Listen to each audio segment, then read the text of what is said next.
Hello, YouTube. Welcome in, welcome in. We are hanging out with Chupo again. For those of you who've been here for a bit, Chupo is the one who gave us the lore for Team Fortress 2, and now they're going to give us the lore for Yoshi. So sit back, relax. Let's get to watching.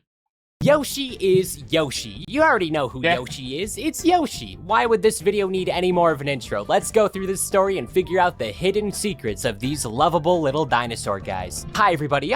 Little fellas, little guys. Probably one of the most lovable things in all of Mario. People will fight me and say that's Luigi. I still like Yoshi. I'm here on a shoreline. I saw a 50-something-year-old man going through a midlife crisis doing some metal detecting. I thought it looked fun. Plus, it honestly, I'm not even 50 yet, and I kind of want to try to do some metal detecting. Looks like it could be entertaining. gets me out. The sun's shining. There's sand between my toes. I think I have toes. Wait a second. Where are my toes? I don't care, let's talk Yoshi. So, you know, above all else, Yoshi is the perfect little guy for us to have a nice and cozy little rundown of a story. And while you're all nestled up by your screens looking at the dinosaurs with the big schnozzes, let's have a refresher on the socio-political standings of the greater Mario universe. Sure, fair. Okay, fair enough. Talked about this in my other, equally high-quality videos in the Mario franchise, but the Mushroom Kingdom is one of many vital political states found within this franchise that has never once prioritized narrative above gameplay. And you can tell, the Mushroom Kingdom, Sarasaland, the Flower Kingdom, Diamond City, all of the Mario Odyssey kingdoms, Wario representing himself, the Bean Kingdom, the Sprixie... Wario representing himself. He has as much power as every state. Kingdom, Delfino Isle, the Kong and Kremling territories, and a few others off-planet like the Comet Observatory and the Alien Banana Tribe in the hit 2007. The Alien Banana Tribe? Guys, the Mario lore a little deeper than I thought? What? What about the Banana Tribe? What's going on here? Nintendo DS game DK Jungle Climber, all of the galaxies in Mario Galaxy, all of them are important in the universe to an extent. I want to specifically note the Koopa Kingdom today. You know what that is? That's Bowser's monarchy, Bowser's castle, the enemies, the bad guys. On one hand, hellbent on conquering the universe. On another, it's a group of characters that are going to help us break down a timeline, namely because they act as the root of all of our problems in the remainder of the story, except for an event that I'm gonna say takes place like 66 million years ago. The most recent Yoshi game, Yoshi and the Mysterious Book, has one of the biggest and most unexpected reveals in the greater Mario timeline. Planetary destruction. Yoshi's Island is home to many... Isn't this the main character for Everything is Crab? Been recently playing that game a lot. He looks like the character from Everything is Crab. Am I crazy? Or is this a different guy? Little creatures. One of the most well-known is the Crazy Daisy, being funny little flower guys who are flowers and little guys. I mean, what do you say about them? The main gimmick of the Mysterious Book is learning about every species collected in the book, and after enough time, you find out that the Mysterious Book, Mr. Encyclopedia, Mr. E, whatever you want to call him, he almost acted like a Noah's Ark equivalent. Crazy Daisies have some notable traits, but the most important of which being their ability to grow into huge plants without a maximum height. What this means is that unless prevented, a Crazy Daisy could hypothetically grow into the further layers of the atmosphere, which is what it... Oh my god, they're world trees. Do you know how much... There would be a lot of, like, ecological damage if one of them grew that big. That would actually be real bad. Does. One of the daisies get that high and it becomes everybody else's problem. Now, a group of alien scientists saw this happening. One of them decided to create a magic book to protect the residents of the Yoshi Island in the past, trapping this ancient Yoshi Island and preventing it from being destroyed by the Crazy Daisy. As, sure enough, it breaks off its stem and the head of the plant starts colliding back into the earth at roughly the size of the moon. You know, Oh! Yeah, Nintendo does like throwing moons at their planets. I mean, that would probably be the least of the problems. A plant that size would basically eat every bit of nutrient coming out of the planet until it was basically just a husk. There'd be nothing left. It would drink all the water, it would dissolve all the minerals, it would probably enrich the oxygen to basically unusability. Like, oh my god, there'd be so much problems coming from that. Nintendo, they love destroying planets in their games. They've done it plenty of times. They reset the galaxy one time. This is the third time a moon equivalent has caused an apocalypse in one of their games. But Yoshi... Third time. If I had a nickel... If I had a nickel, I'd have 3. Not a lot of nickels, but it's weird that I'd have 3. Yoshi's Island was spared, and after enough time, after the world recovered or re-evolved from the previous destruction or something else that happened that allowed a ruined planet to return to the Mario 1, Mr. E somehow found himself in the unkempt library of Bowser's Castle, rotting there until it's plot relevant. I want to emphasize this next point. We rarely follow the same cast of Yoshis. They're like hamsters. They're expected to die in comedic ways. A Yoshi could live... Yeah, basically like, okay, we're going to get you from point A to point B.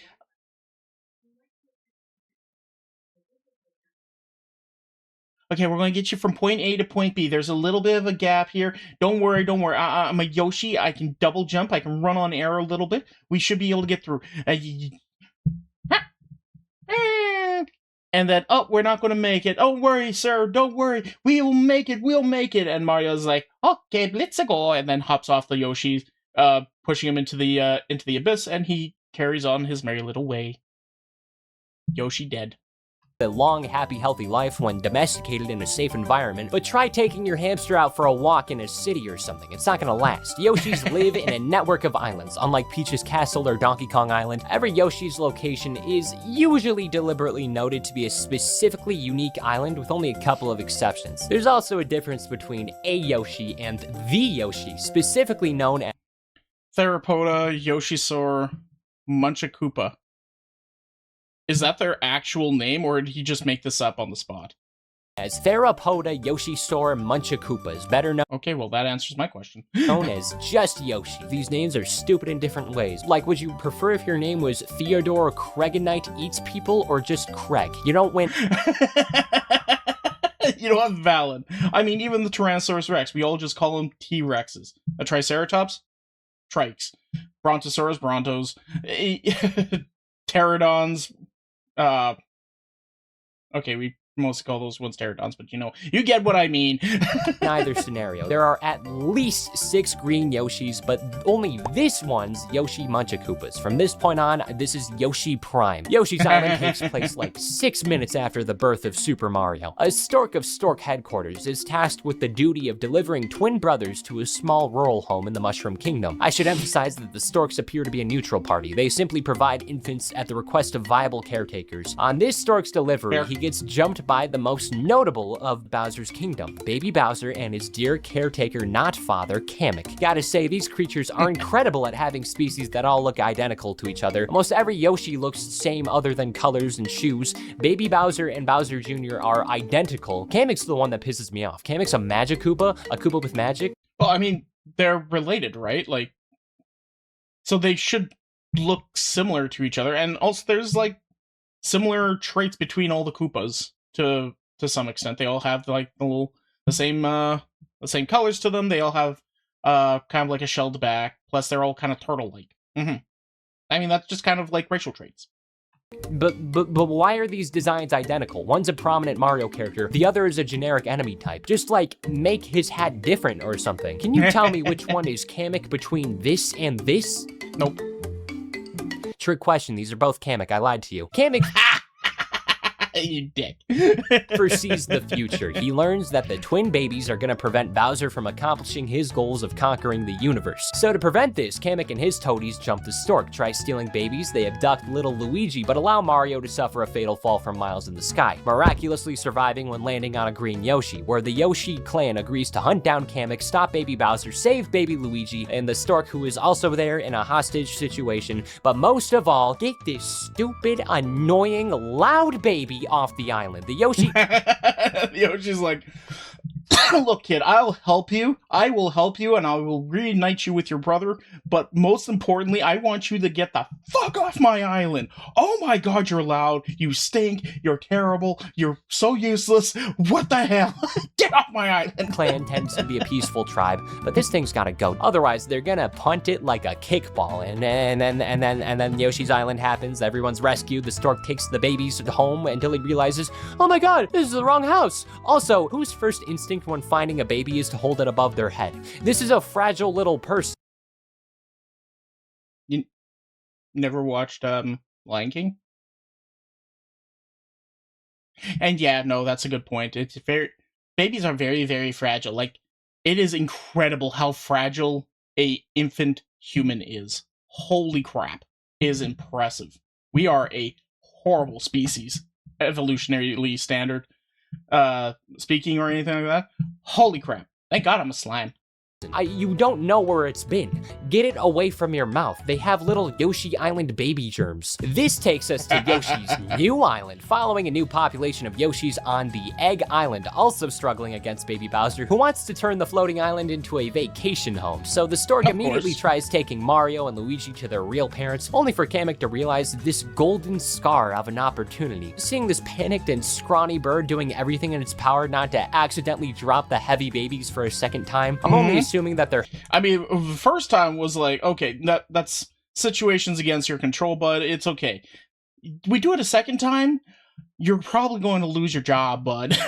Heavy. Look at Mario's head. That thing's like 60% cranium. In fact, the stork actually drops baby Mario during their travels. Yoshi's Touch and Go is two mobile games slammed onto the DS with Yoshi theming, and one of the games is just about preventing baby Mario from falling to death, and that's the game. I'm sure you're shocked to learn that this niche Nintendo DS gimmick Yoshi game lacks a narrative comparable to the modern God of War games, but that's okay. Same shit happens. The music's bad, but it looks nice. And then same song and dance.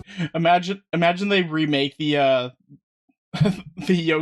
Baby Mario games and the Yoshi Island games, and it's literally just like a reskin of the God of War games. Boy.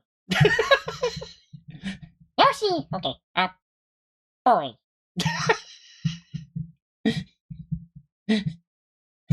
I was just trying to think how I could do like a Mario cry. Beat Kamek to a pulp, rip hair follicles out of baby Bowser's scalp. Suddenly, through time and space, comes regular Bowser. Being Bowser, it's Bowser. He had access to time travel and specifically chose to return to this moment, this confrontation. Why didn't you go back like 20 minutes earlier and then throw baby Luigi off a cliff? What are you doing? It's stupid. You're stupid. But Stork and Luigi are rescued by the Yoshi population once again. They fly over to the real parents. Again, stop holding babies like that. We already know what dropped babies look like. Look at Booster. That right there.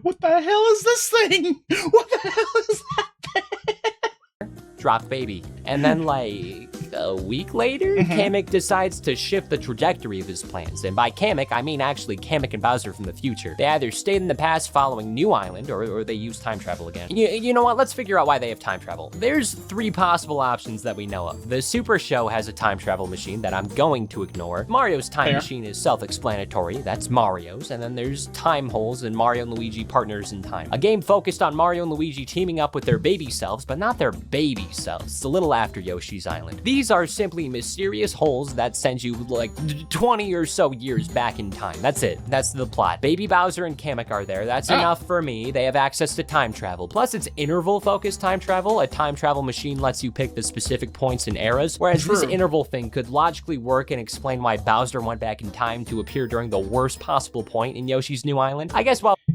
yeah, that's a good... yeah, that makes sense. That makes sense. I mean, if he had full control over the time warping, he would probably just go to the point where it's like, okay, Storks here, we're just going to, we're just going to nuke them out of orbit. I have the ability to breathe fire to the point of nuking an entire nation. Why don't I just nuke them out of orbit? They're babies. They can't superstar their way out of this shit. While we're at it, we can bring up the Yoshi's Island found in the game. Partners in time can be placed anywhere in the timeline without making a difference. Please keep that in mind. Yoshis are always going to appear in Mario games. It's another friendly population. They have plenty of homes. Sometimes you save Yoshi, sometimes you play sports with them. Sometimes you go on a horseback ride across Moo Moo Meadows with their lives at stake. In Paper Mario, there's a couple Yoshis, especially the one that becomes your... I like these Yoshis. These are doofy Yoshis. Not a fan of the one that I'm hiding, so, here, this guy. Not a fan of that guy over there. He's kind of lame. But the rest are pretty cool. Also, they're all wearing diapers. Partner. The ones found in Partners in Time are significantly less advanced, more of a tribal focus, struggling with a Shroobian threat. Shrews being the alien population who attack, Oh, God. Okay, and a few Yoshis. That kid just straight up ate a few Yoshis. He's very, very concerned. Or he's looking at this Yoshi like, midnight snack? They got Vtube, being a Yoshi-like entity that thrives on cannibalism. I was joking. I was not expecting you were actually going to be something that ate other Yoshi. What the fuck? Eating the entire village, eating every other main character, completely unaware of Mario or Luigi, and then you can really just leave them behind. They're only prominent in this moment. But now we can recognize that because of the time portals, because of Bowser's access to time travel, in the next game of our timeline, Yoshi's Island DS, his army decides to go back in time to kidnap every baby in the world. All of them. The most notable of which being Mario, Luigi, Why? Why would he want to do this? Peach, Donkey Kong, Wario, and the baby Bowser. That one's weird. Why that one? Why are you kidnapping yourself? Very, very simple, you dang darn goober. They're looking for star children. 7 babies blessed with an extraordinary amount of power, each having a little star that would be with them forever. Bowser decides that abducting them and stealing their powers should be enough to take over the universe, except that doesn't happen. Mid-abduction, the stork responsible for delivering Mario and Luigi the past couple games swoops in, rescues Mario and Peach, and Luigi's once again. And by rescue, we mean forces them to be dropped hundreds of feet from the air, from the sky. And banished to the scary Nightmare Castle dimension. Oh, but it gets worse, because Wario's here as an annoying baby. The toadies transporting him decide to abandon him in a cave, ideally so... Honestly, based. I don't know Wario's entire thing. All I know is that he is, like, the person you avoid at all costs in this universe kind of idea. He could starve. Baby Bowser's also abandoned by his future self, being thrown out of their base because he rage baits his future self hard enough. These games never confirm if... That's... Bowser, how? How do you get rage baited by yourself, for one? And how do you get rage to the point where you almost kill your baby self? You're supposed to actually be a smart villain. What? This is a linear timeline, or if this is the kind of time travel where destroying the timeline makes no differences to yourself. Regardless of Bowser's motives, which are awful, he's a stupid idiot moron who loses to the ugliest dinosaur species right behind the Pegomastax. Mario and Peach get rescued by the same Yoshi from Yoshi's Island. Then they begin their... As an ARC player, fuck those Pegos. I hate them. They're so annoying. Ever iconic quest to Bowserland to save the green infant. On their way, they encounter and befriend baby Donkey Kong. They rescue and tolerate baby Wario. And the baby Bowser who got kicked out of his future self's flying castle joins the Yoshis to obtain the treasure found there. They arrive to the castle. Baby Bowser accuses the Yoshi and fellow infants from stealing the treasure. There's a fight. Then regular Bowser gets all big and loses to the funny baby. Woo! And then they all go home. Baby Bowser's trying to raft home, and then Wario's stork abandons him on the same raft, like, oh my god, Wario, nobody wants you. And then all 6 of the important infants are revealed to be... All 6 of the important infants? Star children, each destined for greatness, each of which eventually... Wasn't there 7, though? Who's the 7th? Is it Bowser or Wario? Obtaining a doctorate, 4 of them doing it before they could learn basic multiplication.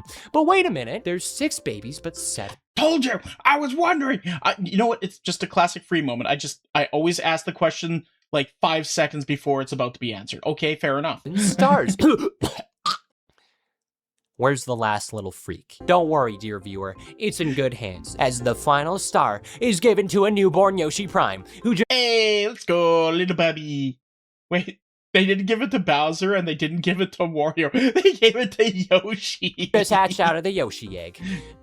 We're going to talk about Yoshi biology now. Yoshis are incomprehensible from a biological standpoint. We already know that. They have chameleon tongues. They can gain height from flutter kicking. And most of all, they have those stupid noses. It makes for a fun Mario Kart track, but what's the point of this? I guess that it holds their tongue, or it's a reserve for all the calcium carbonate crystals, better known as eggshells. Which I gotta bring up. How do these eggs work? Since they can fully digest and encapsulate organisms and then, like, turn them into eggs in a second, where are they getting the spare? They just drink a lot of milk. They like their milk.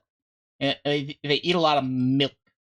calcium carbonate crystals from? The nose is the only option. Why are they only trapped in their eggs sometimes? Why can Yoshis re-eggify themselves without trouble? Are Yoshi noses squishy? Are they cartilage? Are they both? Oh, by the way, this is when Nintendo doubled down and said Yoshi is for babies now. Mario's for children, Peach is for girls, Wario's for the coolest people you know or the most insufferable freaks you've encountered in your life. There's no in between, but Yoshi is for babies now. I'd like to believe the very first official debut of Yoshi Prime takes place right upon hatching in Yoshi's story, with a very simple premise. Baby Bowser turns one of the Yoshi Islands into a storybook, then takes the super adorable.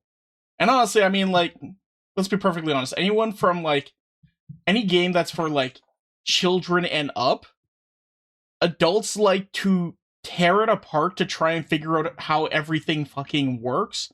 So if they put Yoshi, the creature that makes the least amount of sense in any form of fiction, into baby games, maybe those insufferable adults that need to pick apart every little detail will leave it the fuck alone.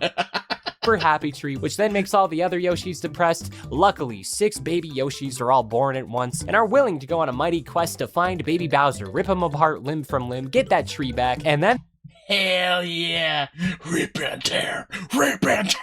They all go back to living happily ever after. I gotta say, of all the islands we've witnessed so far, this is probably the closest to being urban, if that makes sense. There's a few comics around this point for Nintendo Power, and of everything here today, this was probably the thing that baffled me. When I think of Yoshi, I think of the bootleg Disney World mascot. Yet Yoshi's a cookie-cutter character who would have his own little clubhouse. It's rare, especially now, to see Yoshi in a place of even moderate grit. Truly, the only time I can think of Yoshi being or doing anything cool, especially recently, would have to be in like the Mario Strikers games or in Subspace Emissary.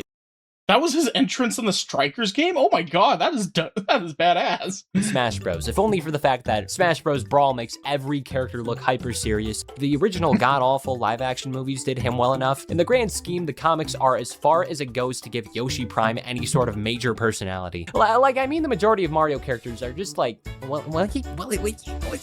know, they're just different slices of bread. Mario's wheat bread, Wiggler's a garlic breadstick, Waluigi has mold. Yoshi's like a little bite muffin. It's a small mid thing that is popular among 8-year-olds. It's got the Barney phenotype. My headcanon is that the Yoshi Prime and all other Yoshis reformed to lives of kindness and integrity, namely because of the Nintendo Power comics. Back in the 90s or so, Club Nintendo Germany would...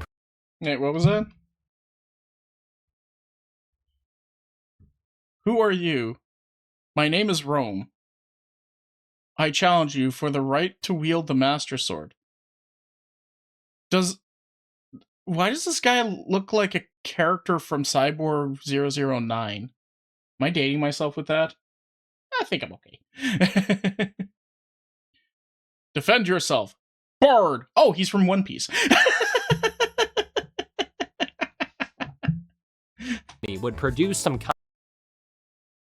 comics that sure were something. This was an era so long ago. You could never see modern Nintendo doing this. There's a lot of strange creatures interacting and Normally, I just have to pull fat beach bums out of the water. These guys are so much cuter. The way they look deep into your eyes. Is she, like, grabbing and just throwing this Yoshi across out of the water? He's terrified. She's so pretty, Thigh. You saved our lives, babe. We love you. Oh my goodness. I love you guys too. If only they didn't have such big noses. Oh no. Regular looking woman. There's a weirdly high amount of Kirby torture because one of the main people responsible hated Kirby with all of their heart. And of course, there's gonna be some Yoshi stuff, specifically in the Yoshi story era. This Yoshi Island appears to be more of an industrialized one. Wait, what was that? Mama, this thing's scaring me. Oh god. Yeah, no, fair enough. Oh, the fruits. They got their color back. Indeed, it's a miracle. These fat animals must have done it. Wait, what? On their civilization. Yes, after only a short interview, the viewers are so touched by the Yoshi's tragic story that the tears start to flow freely. Through this strong reaction, miracles happen all over. One by one, people all regain their color. Well done, lads. Now it's time to restore the environment. How about an open-air concert? Groovy. We'll call it the Happy Happening. I'm so scared. What is this? Stations, towns, celebrities, culture, and the baby Yoshis absorb all of that information right upon birth, dealing with a baby Bowser problem where he steals all of the color in the island. It's okay, it's just there, not good or bad, it's average. There's nothing wrong with being average where it counts. Couldn't be me, though. I don't know what you were expecting. I definitely wasn't expecting comic 2. If the first comic was about protecting color, the second one is about color-based discrimination.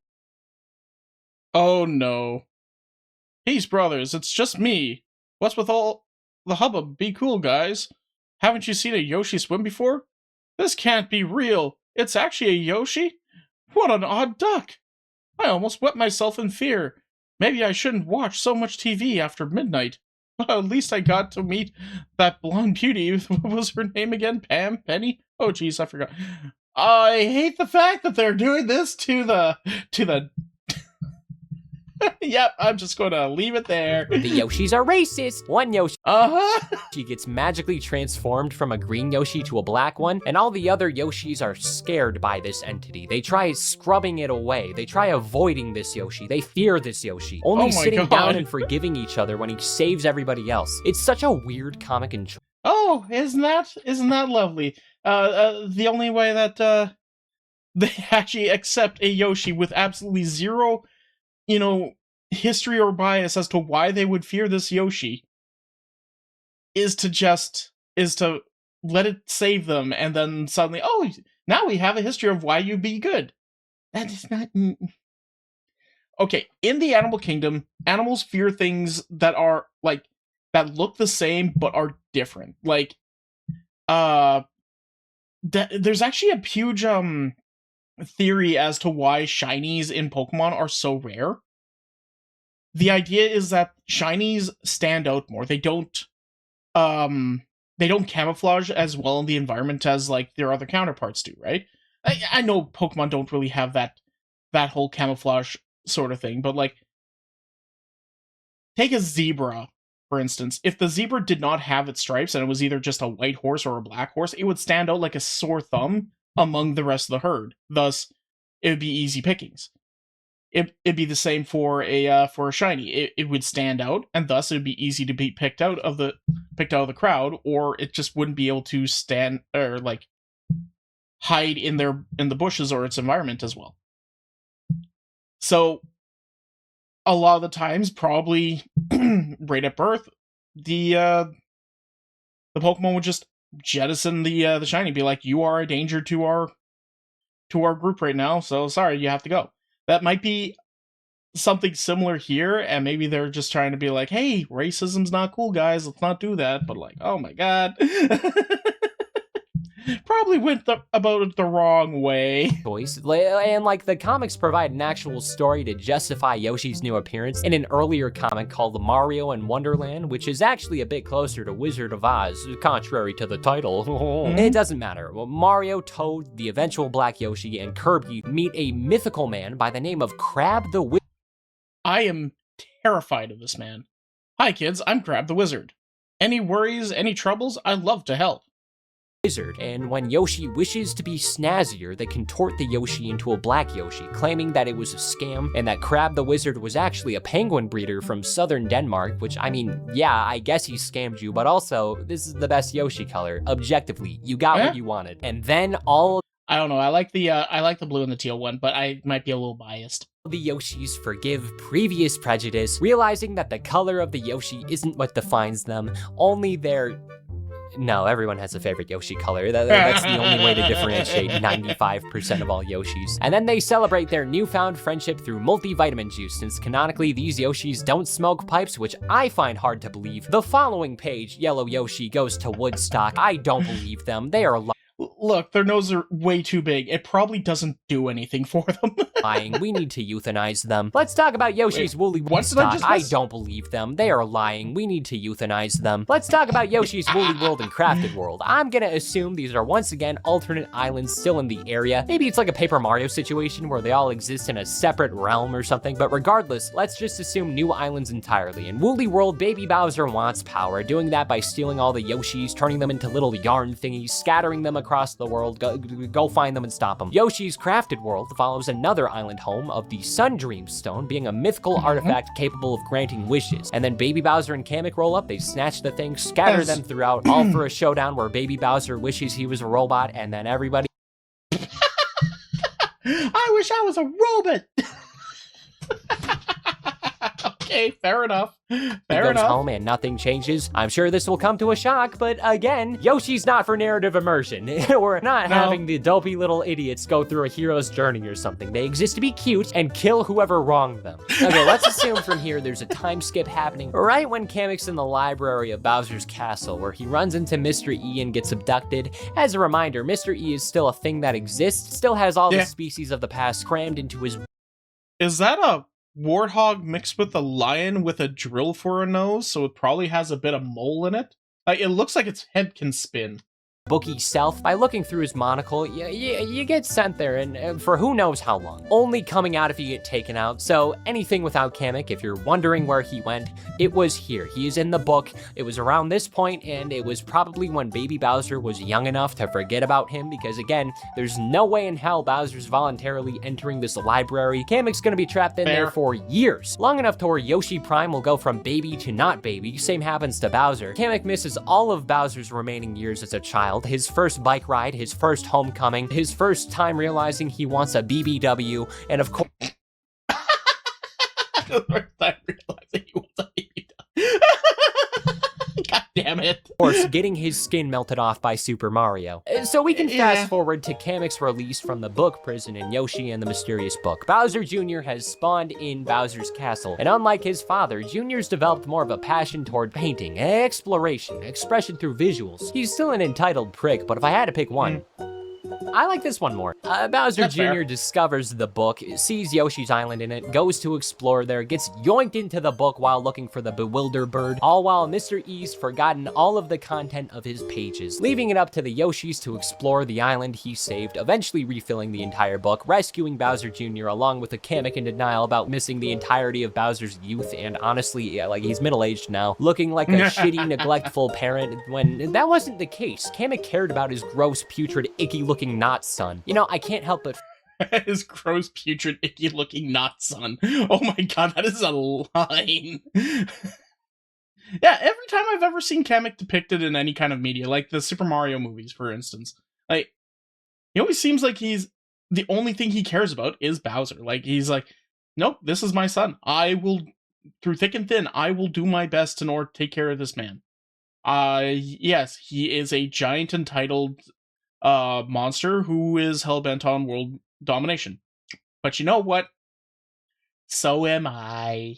Feel bad. And, you know, it's tough to see, but in the grand scheme of things, you know, it's Mario. What are you gonna do? Let's talk about the first time that Yoshi Prime met Mario. Super Mario World. Mario and friends go to revisit their past, coming to terms with their origins, how they owe their lives to the Yoshis, specifically visiting a Yoshi's Island that I'm gonna dub Dinosaur Land. There's a number of dinosaurs recorded in the greater Mario universe. It's like the Kongs. It's one of many non-human civilizations to develop, the difference being the sheer number of separate dinosaur ones. Like, we have the islands that are either tribal, rural, or tropical and modern. There's things like the Cascade Kingdom that are full force dinosaurs, no gimmicks. Dinosaur Land. No gimmicks, just full force dinosaurs. That blew up the internet when there was a hyper realistic T-Rex running around with a Mario hat when that came out. That blew up. That exploded everything. It was, and then when it turned out that wasn't like some weird screen editing to me, like, I was like, this is legit. This is a legitimate thing you can do. You can legitimately mind control a T-Rex as Mario with your hat and cause mayhem. This is amazing. This was amazing. It's almost like an in-between. It seems that domesticated Yoshis transform from more animalistic into more humanish features. They have digits. They have hands. They don't look like that. They don't look like a penis. They no longer look like a penis. They look like that. I don't like that one. I prefer when they do this. Mario World has a simple enough plot. I mean, they do look a lot more animalistic, which, in my personal opinion, makes a lot more sense. But, like, I do understand why they changed it up. Nintendo's notorious for having to make everything very, like, friend-shaped. And yes, animals are friend-shaped in a lot of ways, but recognizable to children and kids. They want them to look like your best friend, like an actual person you could actually interact with and want to be around. That's why a lot of the starters in Pokemon stand up on 2 feet, because it makes them look more humanoid and relatable in that regard, while still holding on to those animalistic features to, kind of make them into a creature, but they look familiar as a person, so to speak, right? Because they want to humanize these creatures a lot. But I do agree, I kind of wish that they had kept not Mario, Yoshi, looking a little bit more animalistic. I do like the newer look, but I do understand where you're coming from. Bowser returned. They just probably would have been better to steer away from the penis look.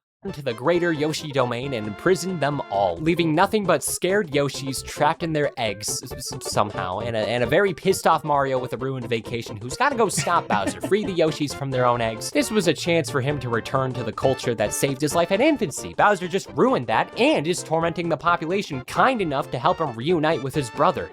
You're a dick. And then Mario World happens and Bowser loses, and then you with like your drooling, being a stupid little idiot, you right there, I see you. You go, oh, when did the Mario Bros befriend Yoshi Prime? Good question. I can't tell you. My best guess, something like the Mario movie, but that's a separate continuity. I don't care about that one. I don't care about the Mario movie, Mario Galaxy. We're not talking about that. We're going to be considering the events of the Super Mario World cartoon by Dick. I mean, I like Dick as much as I don't. It's a complicated topic for me. I think what they produce is just as important as the presentation. I'd consider myself a dick. I love this guy's editing of videos. Like, he just goes off on the weirdest of tangents out of absolutely nowhere, completely breaking up the entire thing, pulling you out of everything to give you a moment to actually, like, breathe on all the information he's, like, drilling into your head, only to then just pull back and, like, okay, I'm just going to go off on this little tangent for 5 seconds, get your brain back. This has nothing to do with anything. I'm just going on a tear. Take a moment, and we'll be very back. But not a dickhead. Nintendo's history with Dick is a complicated one. They made George Washington. They made a ugly, lumpy Bowser that. They made everything in Captain N. I hate the nipples. And they made Link go, excuse me, princess. But they didn't make Mario teach his safe sex.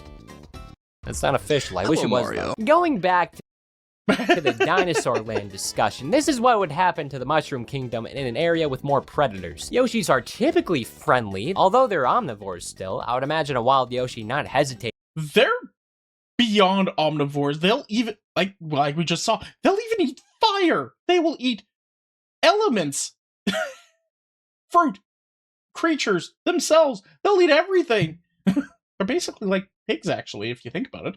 To tear apart food. All I want to know in this show is the little freak named Oogtar, and that the classic Yoshi, I imagine it getting harmed. Again, it's like the hamsters. 25 Ways to Kill Yoshi was morally acceptable simply because in the Mario universe, Yoshis are super expendable. They get crammed into item boxes and created with magic only to get thrown off mountains and disintegrate when touching water. A Mushroom Kingdom house is worth at most like 50,000 coins. You can get a good pair of overalls or shoes for like 30. Coins are everywhere. I can't imagine it's hard to grow the Yoshi population, nor get your hands on them. Maybe they're like, well, yeah, all they have to do is, like, eat one thing, and then, boom, there's a new Yoshi, right? Like, it doesn't take much. And they're also, like, self-replicating. Like, yeah, I'm pretty sure one Yoshi can become 1,000 real fucking quick. Deer. Maybe you accidentally hit one at 11 p.m. on a random January, or mount them to a wall. There's such a weird dilemma with how Yoshis are regarded in the greater Mario world, hopping between citizens and animals, that you can't help but struggle to identify what's the correct route. I have a weird disdain for Yoshis and truly— Mario, is that really you? It has been so long since our last adventure. This is such a these are such terrifying graphics. I mean, it is old. It's an old game. I could not tell you why. I see him every time with the focus and this home and set of prequel games, and all I think is that they are there. Yoshi is the king of Nintendo AA games. When Nintendo doesn't have a game coming out for a bit, and they go, I I guess we'll make another Yoshi game. Maybe there was something with him missing in my life. When I was really young, I had this set of Mario finger puppets. There was a set of 11 of them. I got them one Christmas. I remember like losing them one by one. Every once in a while in my childhood, I would just like find one of them in my house and wonder how I would keep losing them. Legitimately, that is the life cycle of every single children's toy. You will play with them, lead them somewhere, and they will go missing for ages and ages, and then suddenly one will pop up. One of the set will pop up, and you're like, oh man, I remember this thing. I'm going to put this somewhere safe. And you put it somewhere safe. It's lost now forever until you find it again, like 5 years later, and you've already found the other parts of the set multiple times, and you put it somewhere safe, which is completely different from the last place you put them. But I remember vividly, for some reason, I was on a lake. I brought a few of them with me into the water, playing this game where I would drop and catch them. And that was it. The water was deep. It was at least 20 feet deep. If I missed one, they'd be gone forever. And then I took the Yoshi one out, tried to catch it. I missed it.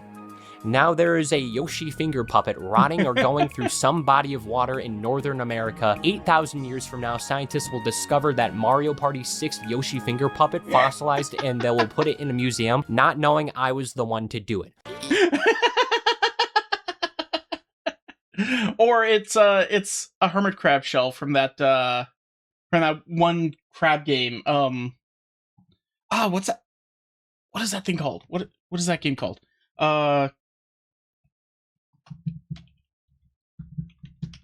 Another Crab's Treasure, that's it. Because you're able to go around and you can get different shells, quote unquote. And they give you different powers. That's just one of the power-up items. They let you, like, spawn eggs or something. It's Yoshi. Yoshi's always there. Yoshi Prime really just exists amongst the cast, occasionally being prominent in Mario games, being a helping hand to Mario, chilling on rooftops, playable in sports games, Mario Kart, all the other spin-offs. It's one of the main guys. I mean, yeah, there's gonna be other games where the Yoshis are prominent characters, but do you care? Puzzle games involving cookies, shooting games where you ride on top of one and you fight stuff, cameos, they're NPCs, they're templates for one of your friends to play in Mario Party for people who are basic, but not basic enough to just pick Mario or Peach. Your Mario main is a status symbol. Look at me, I got Ninja, I got Shy Guy, alright? I'm a man of class. Yoshi is a character for your coworkers and your nephews. I think the most characterization Yoshis get is their language itself, very rarely speaking upon saying Yoshi, but still being Yoshi! I don't know, I like Yoshi. I've always liked Yoshi. I could be me always voting for, like, the underdog character in shows, videos, video games and movies and all that, but I've always liked Yoshi. They're just a cute, simple character, doesn't have a thought between those damn eyes, and they're just fun. They're just fun little characters. comprehensible in dialect. Their character really shines in games like Fortune Street, a game that I spent a month's allowance on thinking it was going to be like a Mario Party, and it wasn't. The second my turn ended and there wasn't a minigame, I could feel the money I wasted. I thought there was going to be like Mario Party 9. I saw those YouTube videos with over 100 million views going through every Mario Party 9 minigame, and I went, I sure hope I get more of that. I didn't. It was a bad day for little old Choopy Choop. The final Yoshi game in this timeline is going to be topsy-turvy. I only say it's the most recent one because of a fully grown Bowser being shown, confirming that it's after most other Yoshi games. Though this could take place around the mysterious book, we don't quite get an answer there. There is an evil book, and inside it lives a forbidden magic and a demonic... So we started with a book and we're ending with a book. Gotcha. Collection of spirits. This is Hongo, the book spirit and the entity responsible for this pop-up book, and that also hosts 7 spirit employees who act as effectively guardians of the realm. The spirits of cuteness, wealth, speed, strength, fear, kindness, and the most important one for Yoshi, the spirit who loves surprises. One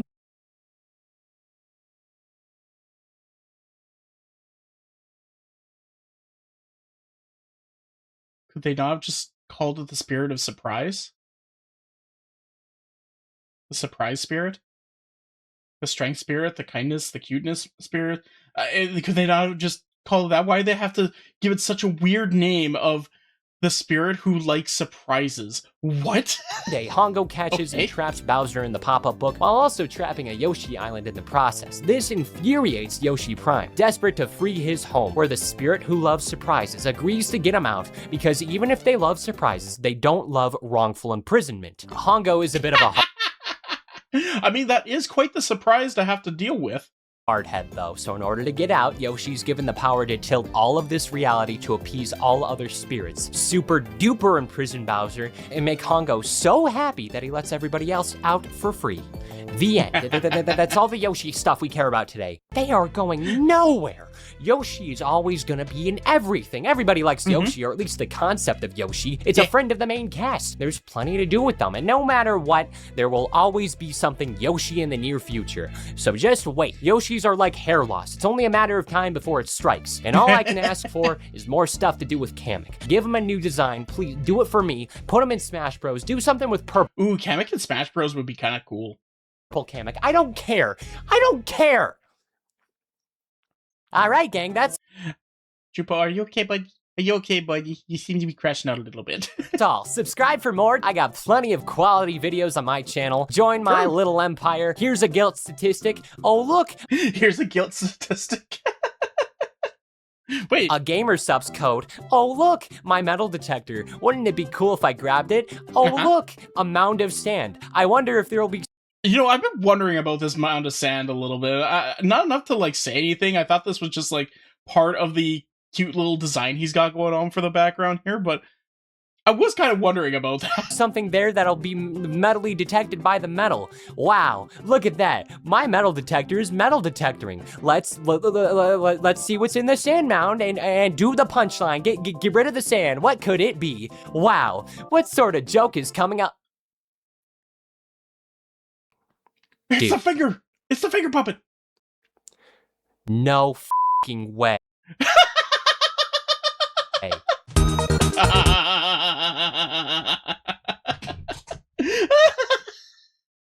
No way. I mean, it wouldn't pop up on the metal detector, but you know what? Who cares? It's funny. Thank you guys for watching. This was really fun. Go check out Chupo. They do very fantastic work, as you've seen.